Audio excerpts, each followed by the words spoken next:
Okay, now we're going to do hyperphosphatemia, and my symbol for that is a bad idea. Bad idea. Okay, that was a bad idea. Flaming book of matches. Shit, it's really on fire still. Uh-oh. Catastrophe. Glass of water. Mischief managed. Okay, smoke. Burning book of matches on the back desk. So we're back in 1713. Back desk. There's a giant flaming book of matches, or there's me trying to light my house on fire. I don't know. Anyhow, so that's hyperphosphatemia because matches are used to be made from phosphates. So that's explosive and stuff like that. And so there's this giant book of matches on fire at the back of the room. The first thing we think of is decreased glomerular filtration rate. So I would like you to think of things that cause decreased glomerular filtration rate. So let's stick a stack of eggs, because there's a giant stack of eggs, and that is my symbol for dehydration and dehydrated individuals. Let's get the cat and the dog and the horse in there, and they will all have renal, their kidneys shrink up and disappear in the dog and the cat, and the horse, they're crystallized because they've got hypercalcemia, but they all have hyperphosphatemia as well. So individuals with kidney failure have hyperphosphatemia. Decreased GFR for other reasons include heart failure. So look at the hearts of the dog and the cat specifically and make them globose, make them go into failure. Failure of forward blood flow to the kidney causes decreased GFR. And now get a car and run into the dog and the cat, so they go into shock. They get splanchnic pooling of blood, so there's no blood going to the kidneys, so they're in shock, and they have low blood going to the kidneys, so they get hyperphosphatemia.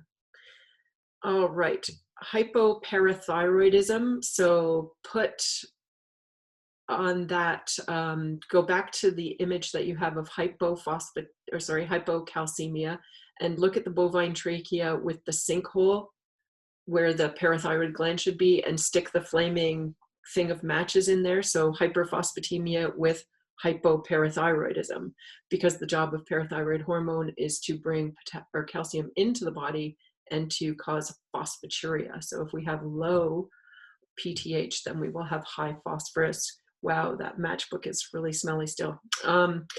Now, let's see. Increased vitamin D. So look back at the dog with the hypercalcemia, and so into the dog's mouth that's eating the rat bait and licking the vitamin D analog cream, put some flaming books of matches, and put a flaming book of matches on that ape's elbow. So not only sunshines, but flaming book of matches, and also in the mouth.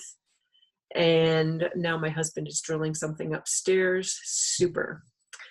Let me see. Hyperthyroidism in cats. So put an image of a hyperthyroid cat, skinny cat creeping along. They have that distinctive meow. They kind of yowl. Oh, and this one's good. So hyperadrenocorticism in dogs. So the image I want you to put, get rid of the renal failure, or push the renal failure dog to the side. Put a dog that has a pot-bellied appearance. It's got skinny little legs. It's got pred head. It's lost musculature here. It's kind of panting, and it's got a bad hair coat. It's kind of got a rat tail, skinny legs, bad hair. So it's got the truncal alopecia, non-pruritic truncal alopecia, and it's got this characteristic appearance of a Cushing's dog, hyperadrenocorticism. So you look at the cranial pull of the kidney in this dog, and you see that either one of them has a tumor on the adrenal, and Kim Jong-un is my symbol for tumor. And so he's laughing on top of this neoplasm on one adrenal gland, and you look over and there's no adrenal gland on the other side. So that's when you've got the adrenal origin. Now, the next type of hyperadrenocorticism is when you've got both adrenal glands are enlarged and they are lassoing the pituitary gland, which is causing the increase in ACTH production. And so that individual with hyperadrenocorticism has hypercalcemia. All right, that's it for hyperphosphatemia.